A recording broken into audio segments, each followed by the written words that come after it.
Today we're going to continue our discussion with supply and demand. What we're going to look at is shifts in supply and demand. And what we're going to be looking at is something that I'll call before equilibrium and after.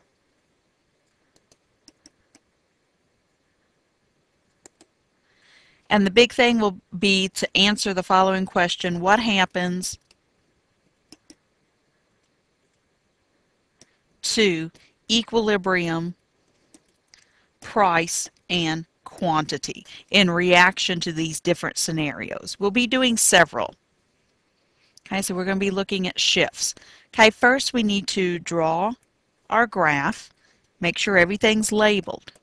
Okay, your supply curve is upward sloping because businesses want to sell their products at a high price. Demand is negatively sloped because you as the consumer prefer lower prices. Show initial equilibrium, let's just call it P1, Q1. Remember, equilibrium is where quantity demanded equals quantity supplied, just where the two curves cross. Okay, let's say this is the market for cigarettes. And here is the story. There is a big campaign in Louisiana, and it's being done on television as well as billboards. Tobacco-free living.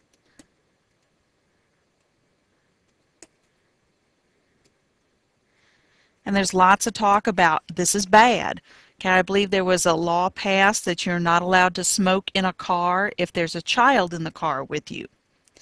Also, you're not allowed to smoke in restaurants or public buildings, or any buildings from my understanding, and that you have to be at least 25 feet away from the entrance to that building.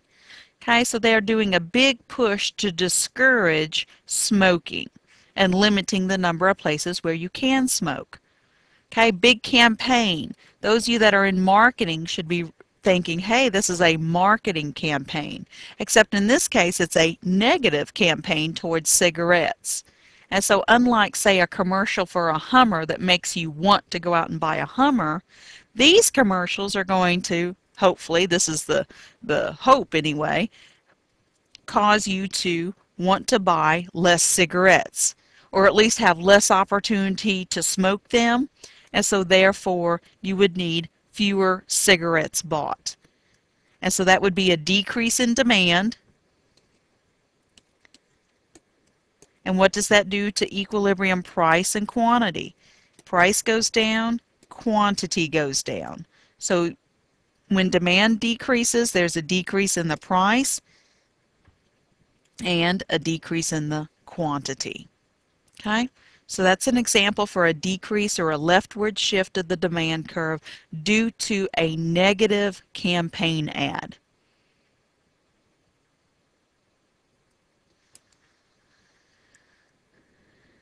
Okay, let's do another example. Okay, let's draw our graph. Price and quantity on the axes, supply, demand curves, equilibrium, initial equilibrium is here. Okay, let's say this is for computers. This is our supply and demand of computers. Let's say that a new chip is designed. New computer chip designed.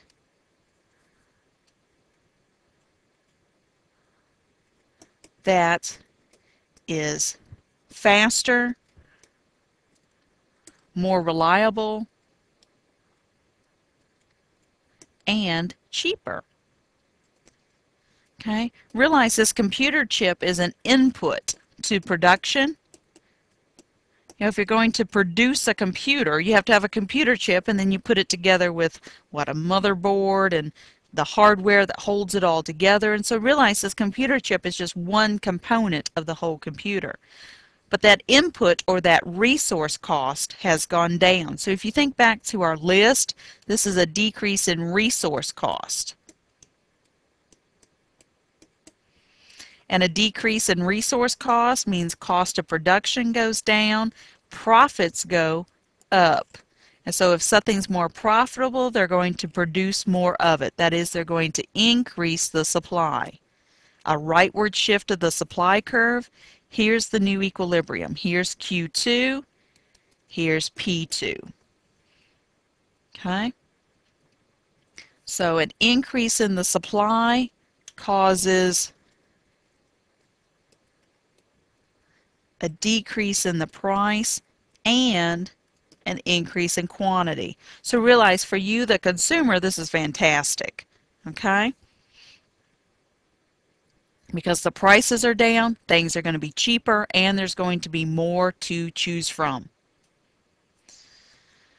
Okay, let's do another example. Lots of examples we can do, and this is helpful. You're going to want to draw these out yourself and ideally do some of your own examples to make sure that you understand how to draw these.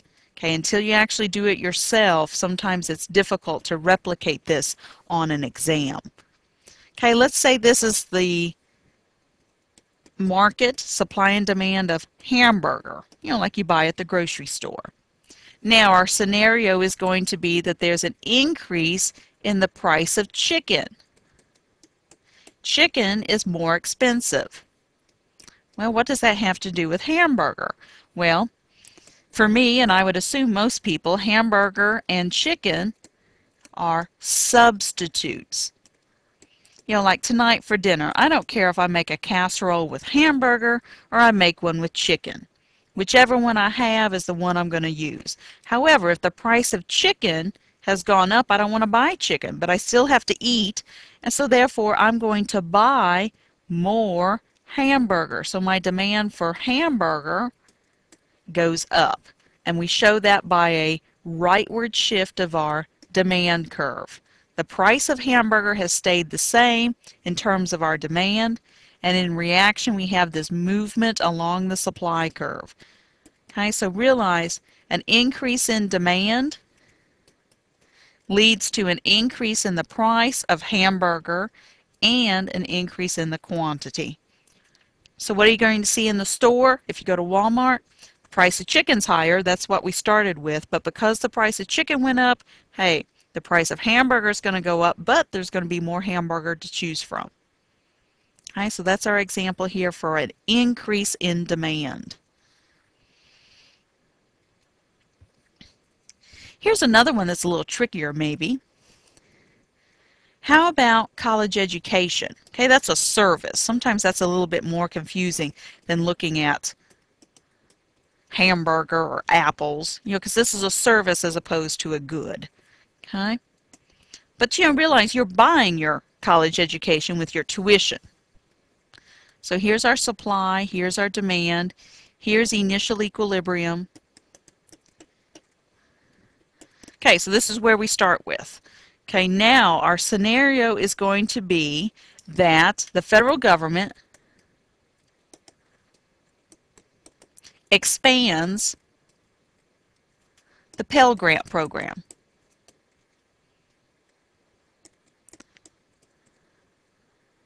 And federal student loans. Makes it easier to get a student loan, makes it easier to get a Pell Grant, and in the case of the student loans, let's make it so that it's at a cheaper interest rate for you to pay back.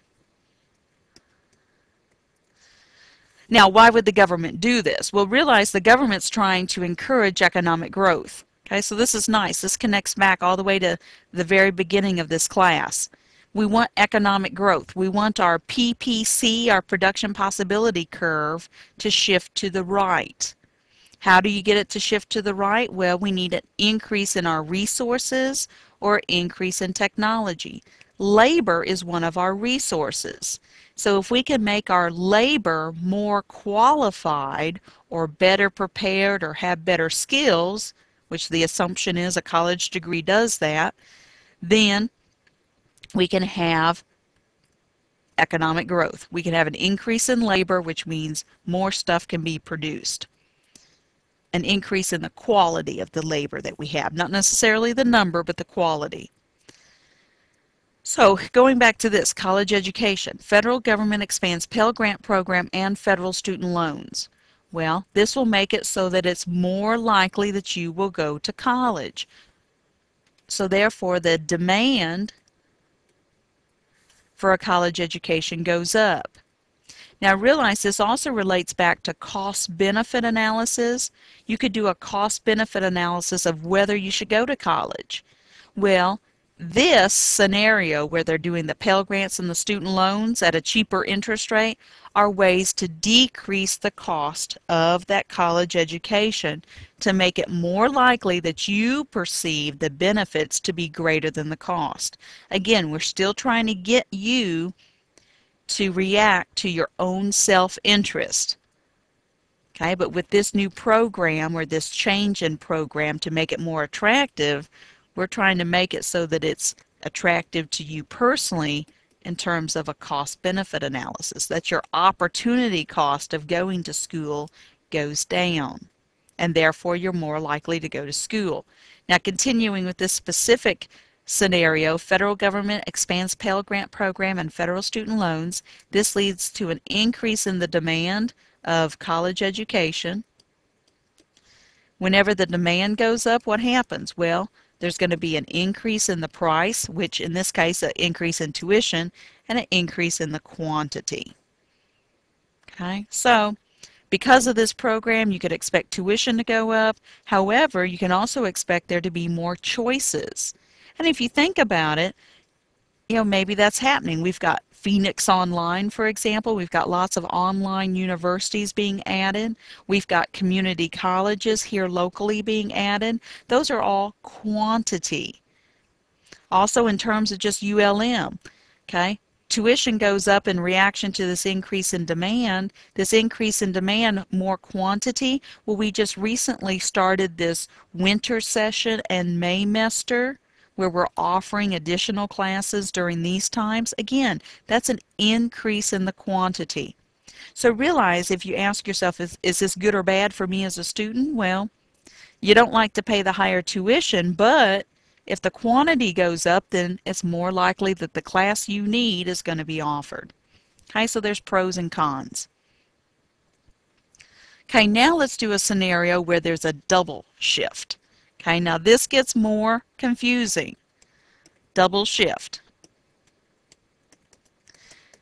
Now, keep in mind, in general, for example on your test, most of the problems will be single shift. Okay, there will probably be some double shift. Okay, so you need to recognize what a double shift example looks like. So let me write this out very carefully.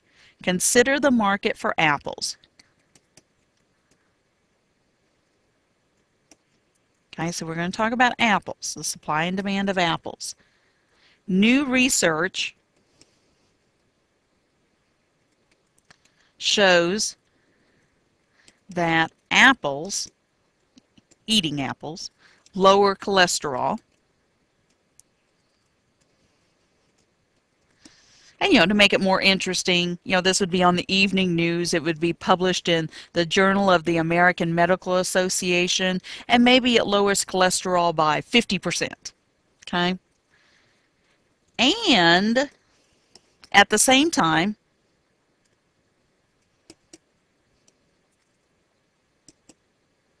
a drought occurs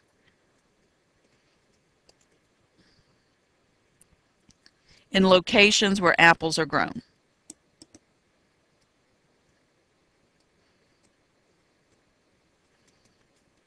Okay. So, whenever you see this type of thing, say on the exam, what you need to look for is there's an and. Okay, there's two things happening at the same time. So let's deal with each of them individually. Let's deal with the first one. It says new research shows that apples lower cholesterol. And if you think back to our list of things that cause shifts for the demand curve, the very first thing on our list was taste and preferences. Taste and preferences. So this new research being talked about on the news is going to change your preference to apples.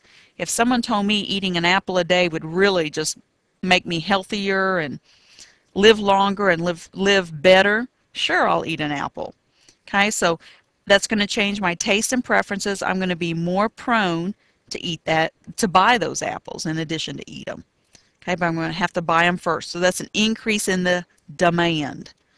Okay, and then the second thing, at the same time a drought occurs in locations where apples are grown. Well, that's on the supply side. Okay? What's going to happen here? If there's a drought, there's not going to be as many apples, so that's a decrease in the supply. Okay, so this is a double shift. An increase in demand is happening and a decrease in the supply. So let's put this into a graph. Okay, so let's see, we had an increase in the demand and a decrease in the supply, okay, from our example. Quantity, price, supply, demand. Okay, increase in demand, so let's shift our demand curve. Okay, let me do this in another color, that would work better.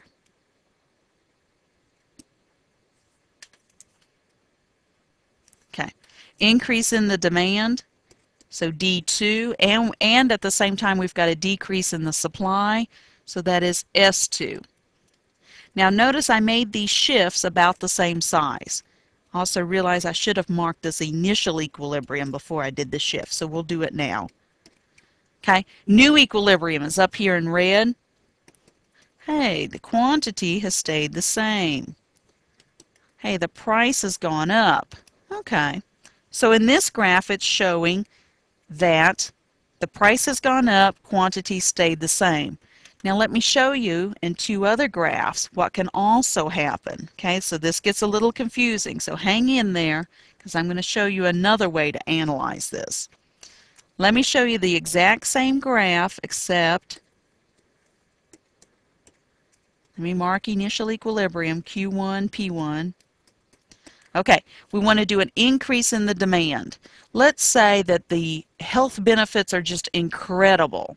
Okay, so the increase in the demand is just going to be huge, D2. Okay, big shift. And let's say the drought, yeah, there was a drought, but it didn't last long. It wasn't as big as we thought it was. So here's S2. So here's the new equilibrium. Notice Q2 goes up, P2 is an increase. Okay? So let's draw it again. Let me show you another way to draw it. Okay, so this is getting confusing. But you're going to hang in there. It's going to be okay. Here's S1. Here's D1. Just like before, initial equilibrium. You always want to have that labeled. Okay, now we want to have this health benefits of apples. Yeah, they mentioned it, but maybe it's just 1%. Or maybe it would extend your life by 9 months. You know, just not what people perceived as a big deal. So the increase in demand, some, but not a whole lot.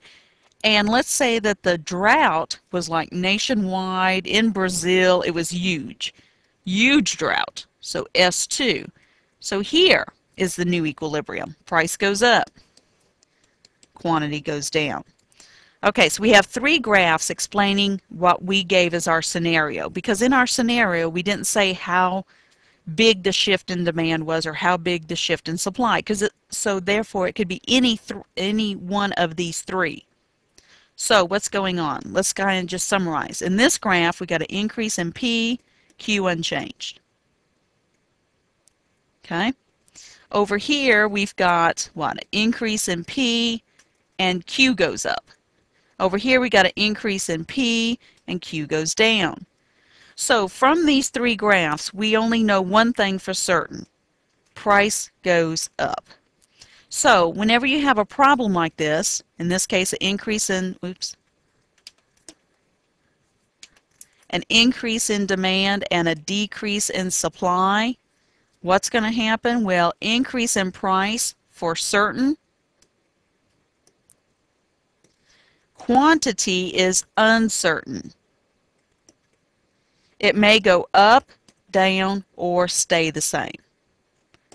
So realize if you have a double shift, something is going to be uncertain, and in this case, it is quantity. Now, if you're doing this on a test, okay, what you could do is only draw this first graph where the size of the shifts are the same size, and the thing that is unchanged or stays the same is the thing that is uncertain. Okay?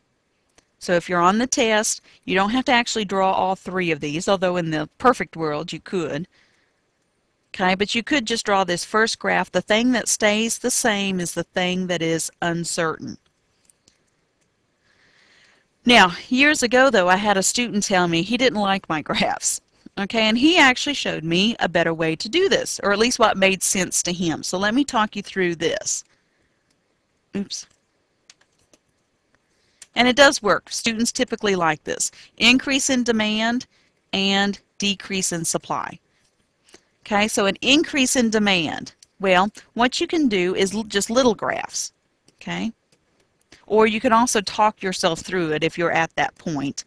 But that I'm not real comfortable about. But we can do simple graphs.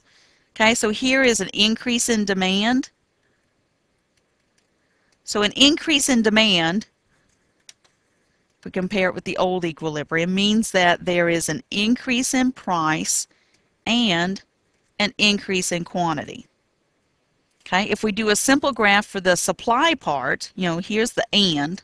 Okay, so both these are happening at the same time. Here's supply, here's demand. Here's the initial equilibrium where we want supply to go down.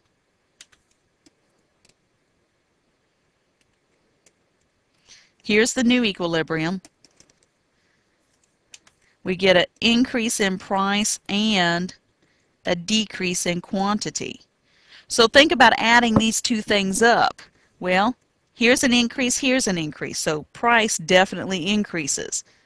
Here, there's an increase in quantity, a decrease in quantity. So Q is uncertain. Okay, so if you don't like the big graph, you can also do it this way.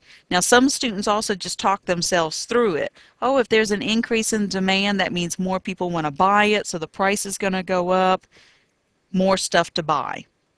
Okay, a decrease in supply, less of it means Q goes down, and if there's less of it, the price is going to go up. So some students do talk themselves through it. I don't recommend it. Just always graph it. But you can go back to these two simpler graphs instead of the big double shift and kind of add these two graphs together. Okay, so hopefully that helps you in terms of demand and supply shifts. Okay, keep in mind this is a major topic in this class. So make sure you understand it and can replicate these types of shifts and as to what happens to price and quantity.